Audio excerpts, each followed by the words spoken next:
खालड़ा का एक और आता है कि 25,000 सिख यूथ मारे। हिंदू कम्युनिटीज कहते हैं कि उनका कोई 36,000 के लोग आसपास लोग मारे गए। 40 इयर्स के बाद आपको एग्जैक्ट फिगर मिल पाए, पॉसिबल तो नहीं है। पंजाब में इन दिनों सतलुज फिल्म को लेकर काफ़ी चर्चा है। जिस तरीके से फिल्म आई और महज 2 दिन के भीतर OTT प्लेटफॉर्म से हटा दी गई, उसको लेकर भी सवाल किए जा रहे हैं। लेकिन इस फिल्म ने जिस विषय को छुआ है, जिस तरीके से दिखाया गया है, किस तरह से 90 के दशक में फर्जी एनकाउंटर किए गए और बेगुनाह जो सिख युवक हैं उनको निशाना पुलिस के द्वारा बनाया गया। लेकिन कुछ लोग ये भी कह रहे हैं कि इसमें कहानी का सिर्फ एक पक्ष है, दूसरा पक्ष नहीं दिखाया गया। और दूसरा पक्ष ये कहता है कि इस दौरान न सिर्फ सिख बल्कि हिंदुओं का भी नरसंहार हुआ।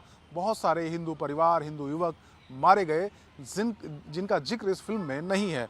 तो क्या वो दूसरा पक्ष था और सिखों के अलावा जो दूसरी कम्युनिटीज़ हैं पंजाब में, उनके साथ क्या हुआ था, इस पर बात करेंगे। इसको लेकर पंजाब की वरिष्ठ पत्रकार हैं रंजू एरी, उन्होंने एक किताब लिखी है जिसका नाम है रेड कार्ड। और रेड कार्ड में 3 दशक का अनकहा दर्द ये है। और इसके अंदर पंजाब में जो हिंदुओं की स्थिति है, ख़ासकर आतंकवाद के दौर में किस तरीके से अत्याचार हुए, उसका जिक्र इसमें किया गया। तो उनसे बात करेंगे और जानेंगे क्या स्थिति उस वक्त थी।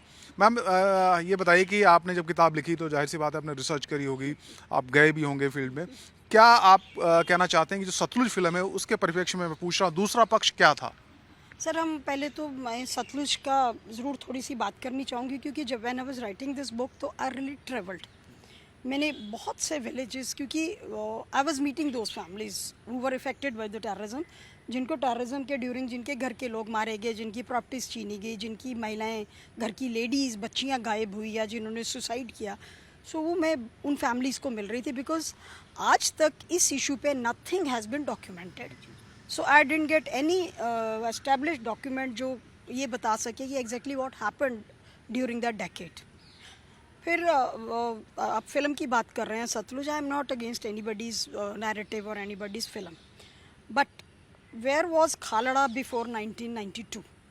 उनका जो ह्यूमन राइट्स का वो जो आज बहुत एक उनको ह्यूमन राइट्स एक्टिविस्ट बताया जा रहा है, वो 92 से पहले का थे। पंजाब में तो किलिंग 78 से शुरू हो गई थी, व्हेन दे किल्ड निरंकारी बाबा, तो उस वक़्त से किलिंग शुरू हो गई थी ना।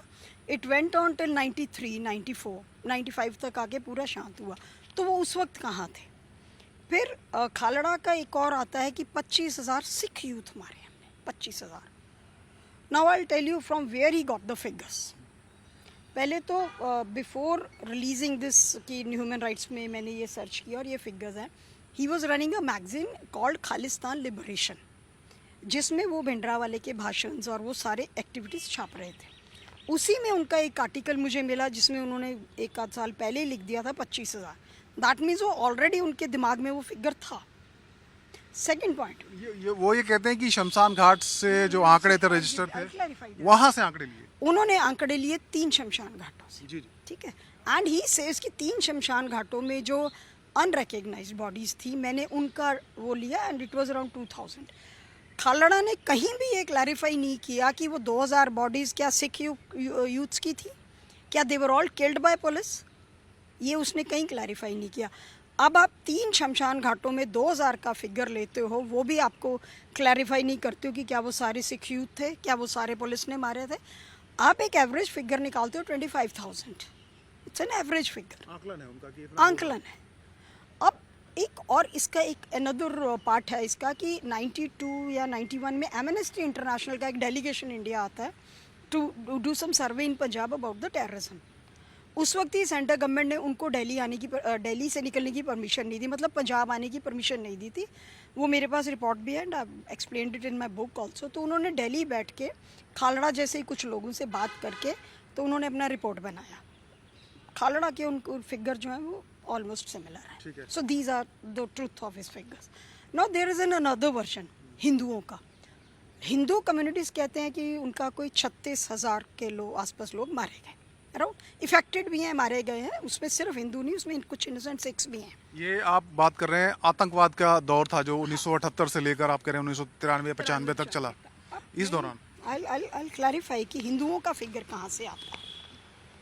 There is an association in Amritsar है, उनका हेडक्वार्टर है. They working all over the Punjab. Terrorist victim कुछ इस तरह से वो ऑर्गेनाइजेशन है. उन्होंने हर हेडक्वार्टर्स पे उस टाइम पे आफ्टर द टेररिज्म रजिस्टर्स लगाए थे और ऑल डिस्ट्रिक्ट हेडक्वार्टर्स पे कि जो भी इफेक्टेड है वो आइए और अपने आप को यहाँ रजिस्टर कीजिए. तो उनके पास भी क्योंकि सब लोग नहीं आए तो उन्होंने जो गवर्नमेंट ऑफ पंजाब को उस वक्त फिगर्स दिए थे कि कितने जो फैमिलीज थे जिनके घर के मरे और वो डिस्प्लेस हुए, कितना मरे, कितने जो हैं वो भागे या छिप गए या कितने गायब हुए. वो अगर आप ये पूरा, this is government of India के उस वक्त के भटनागर IAS है, फाइनेंशियल कमिश्नर का एक डॉक्यूमेंट है जो गवर्नमेंट पंजाब ने भेजा है. Government of India accepted this. ठीक है. तो ये बनता है अराउंड 35,000 से थोड़ा ज़्यादा. बट इसमें ना तो पुलिस वाले हैं who were killed by the terrorist और ना ही गवर्नमेंट एम्प्लॉइज़ हैं, जिसमें डॉक्टर्स हैं, टीचर्स हैं, हेल्थ वर्कर्स हैं, जो सेंसस में जिनका ड्यूटी लगता था या जिनका इलेक्शन में ड्यूटी लगती थी, कुछ बस के ट्रांसपोर्ट के वो लोग थे. तो वो फिगर इसमें नहीं है. तो एंटी टेररिस्ट जो टेररिस्ट विक्टिम फ्रंट कहता है कि दिस कैन बी अराउंड 50,000. तो अगर विलेजेस में जो स्कैटर्ड किलिंग्स हो रही थी, जिनका पता नहीं मारा और वहीं पे फेंक दिया, या जिस तरह कल ये हरी के पतन में इकट्ठे थे तो वो लोग भी हरी के पतन में फेंके गए. वो सिक्योर नहीं थे. जिसकी बात करें, कोई कमीशन बनाया था, क्या था ये? वही मैं आपसे बोल रही. अब ये फिगर हम ये फिगर लेके चलते हैं क्योंकि गवर्नमेंट ऑफ इंडिया ने एक्सेप्ट किया और different chief ministers Prakash Singh Badal, Amarinder Singh, इन्हीं फिगर्स को लेके गवर्नमेंट ऑफ इंडिया के साथ वो कम्युनिकेट कर रहे थे with these figures. Now even these figures are not authenticated by any of the government agencies, क्योंकि पंजाब में कोई जुडिशियल कमीशन नहीं आज तक बना. It's been 40 years now. कोई SIT नहीं, या गवर्नमेंट ने, स्टेट गवर्नमेंट ने या सेंट्रल गवर्नमेंट ने कोई भी आज तक कमीशन नहीं अपॉइंट किया. प्रयास ही नहीं किया पता लगाने के लिए किया कि ये पता लगे कितना हिंदू मरे, कितना सिख मरे, कितने पुलिस वाले मरे, या कितने जो है वो पुलिस वालों ने टेररिस्ट मारे. तो ये फिगर तो कोई भी ऑथेंटिकेट नहीं कर रहा है ना. So let there be a commission. Let there, अब पंजाब के लोग कहते हैं let there be a commission. अभी 40 years के बाद आपको एग्जैक्ट फिगर मिल पाए, पॉसिबल तो नहीं है, लेकिन somewhere close, you can reach somewhere close. तो let there be a commission. नहीं तो कमीशन जो कर रहा है वो ऑथेंटिकेट करे कि कितना, क्या एग्जैक्ट फिगर क्या है. तो फिगर तो किसी के पास भी नहीं है. मैं जो फिगर लेके चल रही हूँ, what I have quoted in my book also, it is this figure. आपकी रिसर्च क्या कहती है, कितना फिगर है और क्या आपने पाया जब आप लोगों से मिली बात? I have been meeting lot of people. कि अब मैं अगर बात करूँ तो जैसे अब मास किलिंग की ही हम काउंटिंग कर लें तो मैंने अपनी बुक में आई थिंक 89 इंसिडेंट्स मैंने कोट किए हैं जिसमें मास किलिंग्स हुई हैं. कोई किसी में 40 हैं, किसी में 26 हैं, किसी में कितना है. तो वो भी फिगर बहुत ज़्यादा बन जाता है. It goes into thousand. 16-17 हज़ार का फिगर बनता है मास किलिंग का. जो 6-7 लोग मारे, किसी घर के निकाल के 7 मार दिए, बसों से उतार के मारे, अगर वो हम सारा कैलकुलेट करते हैं, क्योंकि मैंने जो किया है, व्हाट मेरा कैलकुलेशन है, मैंने कोई 900 न्यूज़पेपर्स की कटिंग्स इकट्ठा किया है जिनमें उस वक्त ये छप रहा था कि आज कितने हिंदू कहाँ मारे, आज कितने हिंदू. तो I have got around 900 cuttings newspapers की उस टाइम की.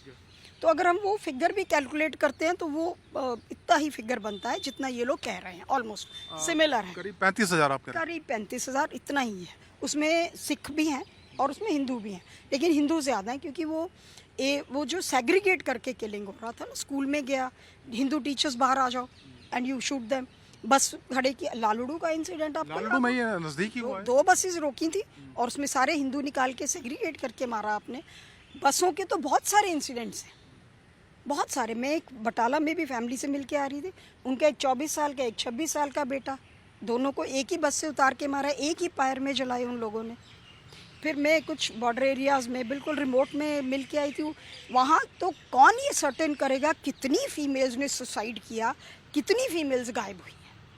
ये एक कहीं ना कहीं तो कोई कमीशन आना चाहिए ना कि जो बताए कि क्या हुआ. अब तो अमरिंदर सिंह भी बोल रहे हैं ना कि जब गोल्डन टेम्पल में डेब्रीज हटाई तो लेडीज़ की डेड बॉडीज़ थी उनमें. अब तो अमरिंदर सिंह भी बोल रहे हैं. तो ये सारे जो फिगर्स हैं, कौन एक गवर्नमेंट से एग्जैक्ट फिगर्स दे सकती है. So government should appoint an judicial commission now. This is high time.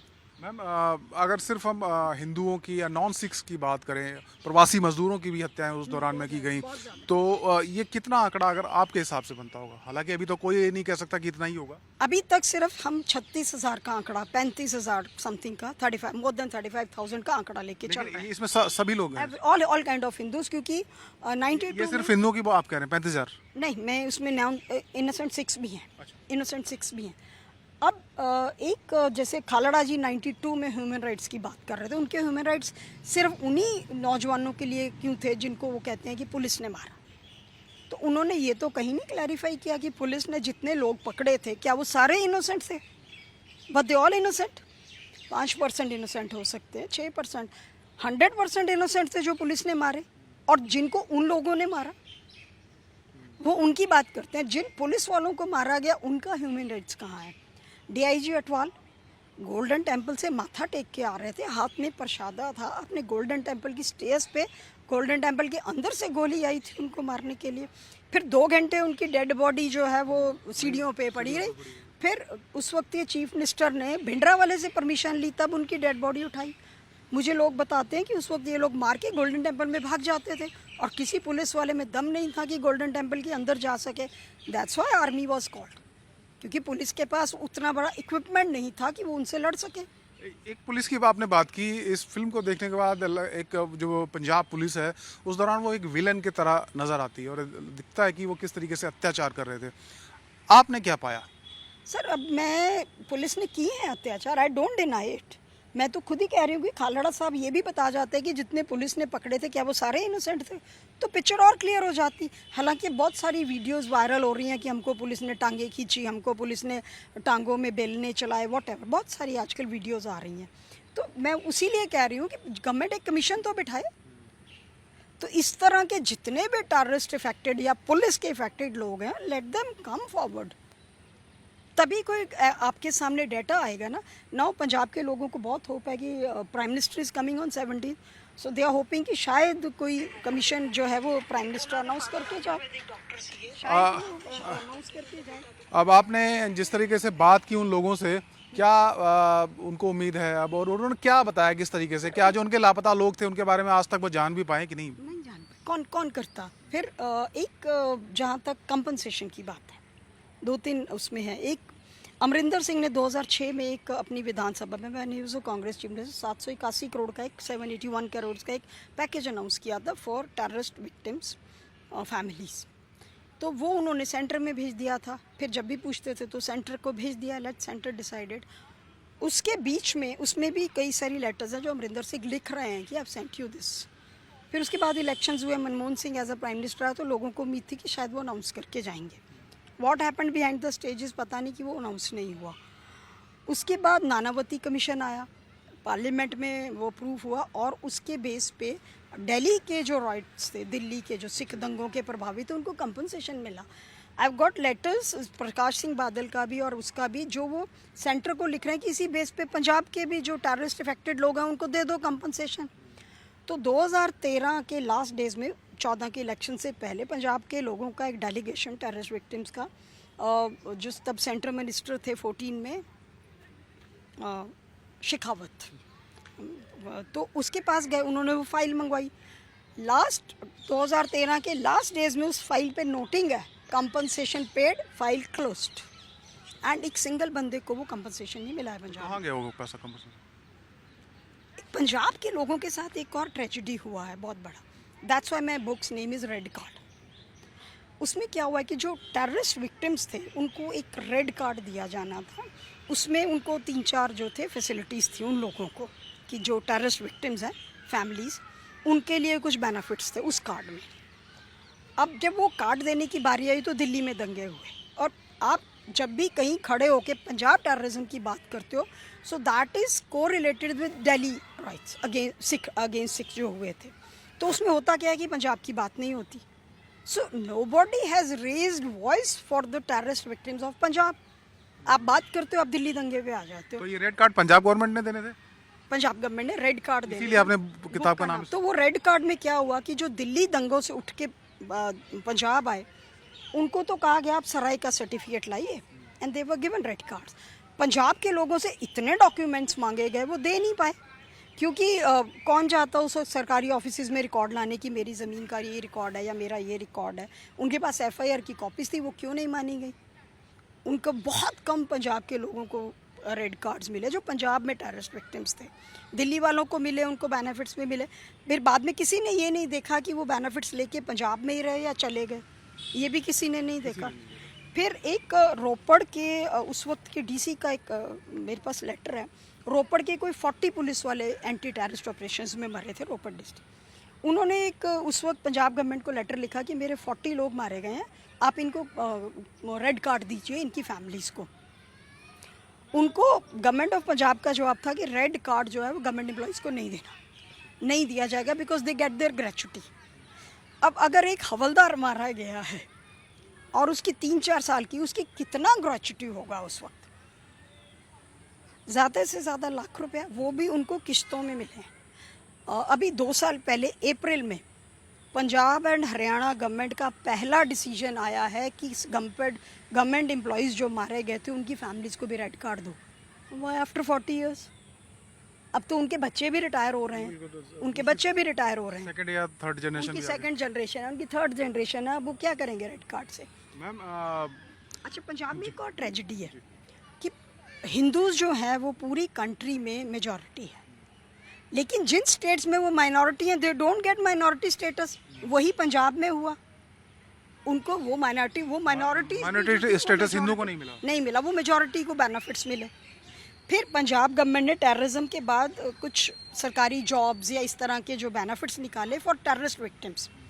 तो क्योंकि उस वक्त शायद अकाली गवर्नमेंट आ गई थी, मेरे को डेट भूल रहा है, तो वो जो गवर्नमेंट जॉब्स निकलती थी, मेरे पास इस वक्त नहीं, वो एड्स मैंने रखी हैं, वो जॉब निकलती थी दंगा पीड़ित / टेररिस्ट विक्टिम्स। तो पंजाब में तो दंगा कभी हुआ ही नहीं। पंजाब में तो एथनिक क्लींसिंग था, ISI का K2 प्लान था, Kashmir and Khalistan. Very simple, Punjab में दंगा कभी नहीं हुआ। हिस्ट्री है पंजाब की कि पंजाब में कभी दंगा नहीं हुआ। तो हु वर दोज दंगा पीड़ित? फिर हिंदुओं की बात ही नहीं हुई ना। एक तो उनको माइनॉरिटी स्टेटस नहीं था पंजाब में, एक वो 36,000 मारे गए, दूसरा उनको वो दंगा पीरियड / टेररिस्ट विक्टिम्स करके वहाँ भी उनका नेक्स्ट वन पहुँचाया आपने। तो nobody talked about the Hindus. कितनों ने स्टेट छोड़ा, आप जाइए करनाल, पानीपत, हिमाचल के बॉर्डर्स पे, कहाँ तक वो लोग नहीं गए। फिर अब ये लोग एक और नैरेटिव है कि जी नहीं हुआ, हिंदू नहीं मरे, आप नैरेटिव सुन रहे हैं। अगर हिंदुओं पे ये सब नहीं हो रहा था तो उस टेररिज्म पीरियड में सेंट्रल गवर्नमेंट ने दिल्ली में 10 रिहैबिलिटेशन सेंटर्स क्यों बनाए थे for the victims of Punjab, particularly for Hindus. एक जहांगीरपुरी में था, एक पीरागढ़ी में था, ऐसे 10 थे। तो अब तो एक ही रह गया शायद पीरागढ़ी, मैंने वहाँ विजिट किया था। I talk to those people, वो किन कंडीशंस में भागे। अच्छा, बहुत से पंजाब के हिंदुओं को पता ही नहीं था कि उनके लिए रिहैबिलिटेशन सेंटर्स बने हैं, इसलिए उनकी रजिस्ट्रेशन नहीं हुई। अब कितनों ने स्टेट छोड़ा, जो वहाँ रजिस्टर हुए, विस्थापित हुए की संख्या है कोई कितनी? उनकी संख्या सिर्फ आपके पास वही है जो दिल्ली रजिस्टर हुए, बाकी जो नहीं। कोई आंकड़ा है रजिस्टर्ड है? 3700 के आसपास गिनते हैं। लेकिन अभी पंचकूला चले जाइए, पूरा पंचकूला उन लोगों से भरा है जो दिल्ली पंजाब से उठ के आए। फिर जिस वक्त खालड़ा 92 में इनके ह्यूमन राइट्स की बात कर रहा था, उसी दौरान 2 ट्रेन्स में 126 लोग मारे थे रोक के, और वो लोग थे जो लुधियाना की हौजरी के वर्कर्स थे, प्रवासी होंगे ज़्यादा। प्रवासी। एक्चुअली मुझे लगता है उस वक्त थोड़ा सा ये भी एक फियर फैक्टर था कि डेमोग्राफी चेंज हो रही है, क्योंकि इंडस्ट्रीज़ में सारे वो लोग काम पे आ गए थे, तो भगाना था, मारना था।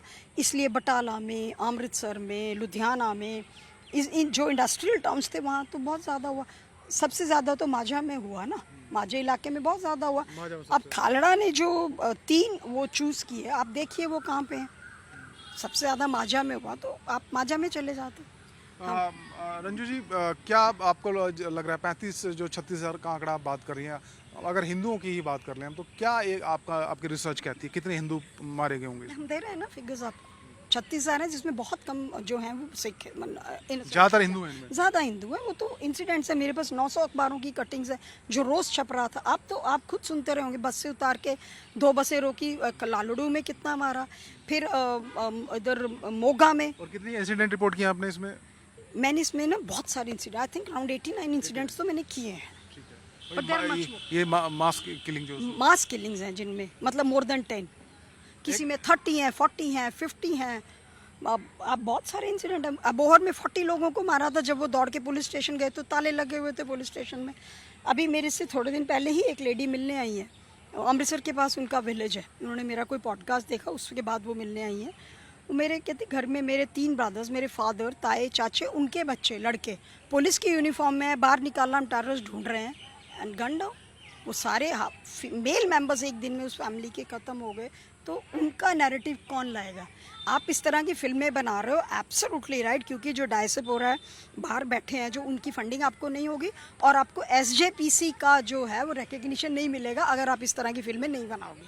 अब एसजेपीसी सपोर्ट कर रही है, अब आप फिल्म में बेअंत सिंह की किलिंग को जस्टिफाई कर रहे हो, क्यों? कैसे? और अगर आपने फिल्म देखी है तो जो बेअंत सिंह बनाया है, क्या आपने उसका चेहरा देखा है ध्यान से? वो तो मोदी से रिजेंबल करता है। क्या मैसेज है? तो क्या आपको लगता है सच्चाई कमीशन के माध्यम से ही बाहर आ सकती है? Yes, there should be a commission, there should be an inquiry. सच्चाई तभी बाहर आएगी। और इस फिल्म को फैक्चुअली करेक्ट कितना मानते हैं आप? मैं बिल्कुल नहीं फैक्चुअली करेक्ट मानती हूँ। And this film was never band by government of India. ये सिर्फ सेंसर बोर्ड ने ऑब्जेक्शंस लगाए थे 127 कट के लिए। इससे पहले दिलजीत दोसांझ की 84 भी आई थी। That time he was an Indian citizen. उन्होंने उस वक्त सेंसर बोर्ड की सारी डायरेक्शंस मानी। Now you are not an Indian citizen, आप इंडियन लॉज को मानने से इनकार करते हो। You are challenging government of India कि हम फिल्म रिलीज़ करेंगे और quietly you release it on OTT। जबकि जब सेंसर बोर्ड ने देखा था तो उनको दिख रहा था कि if this film is release like this तो वो पंजाब फिर से उस पीरियड में जा सकता है। You wanted to make divide between Hindu and Sikhs, जो पंजाब में ख़त्म हो रहा है। इसकी स्क्रीनिंग की जा रही है, आपने देखा? की जा रही है, हर जगह की जा रही है। आपको लगता है कोई इसका इम्पैक्ट हो सकता है सोसाइटी में? आई डोंट नो, मुझे लगता है पंजाब के लोग अब उस पीरियड में वापस नहीं जाना चाहते। They have seen a very bad period Punjab के लोग, जहाँ उनके बच्चे, उनकी लेडीज़, अब जो सिख लेडीज़ भी गुरुद्वारों में जा रही थी जो गुम हुई हैं, it was not just Hindu ladies. हमारे एक वो चला रहे हैं एसोसिएशन बहुत बड़ी, उन्होंने हर डिस्ट्रिक्ट हेडक्वार्टर्स में टेररिस्ट विक्टिम हिंदूज़ की एसोसिएशंस बनाई हुई हैं, ग्रुप्स बनाए हुए हैं, उसमें सिख लेडीज़ भी हैं, उनमें कुछ सिख लेडीज़ भी हैं। उनमें उन लोग बहुत लोगों से बात किया, उनकी बेटियां गुरुद्वारे से मिली ही नहीं कभी। तो let there be a commission. धन्यवाद मैम। थैंक यू सो तो रंजू हैरी जिन्होंने किताब लिखी रेड कार्ड पर और उन्होंने बताई वो घटनाएं, वो कहानी का वो हिस्सा जो सतलुज फिल्म नहीं दिखाती है। उन्होंने ये भी कहा कि फैक्चुअली ये फिल्म ठीक नहीं है और इसमें सिर्फ एक पक्ष यानी कि जो जसवंत सिंह खालड़ा थे, उन्होंने जिन आंकड़ों का जिक्र किया, जिन लोगों का जिक्र किया, वो ये बताते हैं कि लावारिस लाशें थीं। लेकिन लावारिस लाशें क्या वो सिर्फ सिखों की थी या इसमें दूसरी कम्युनिटीज़ भी शामिल थी, ये क्लैरिटी नहीं है। और इसीलिए वो कहती हैं कि सच्चाई को बाहर लाने के लिए एक कमीशन का गठन होना ज़रूरी है। चंडीगढ़ से वीडियो जर्नलिस्ट नितिन के साथ मनोज कुमार, टाइम्स नाउ, नव भारत।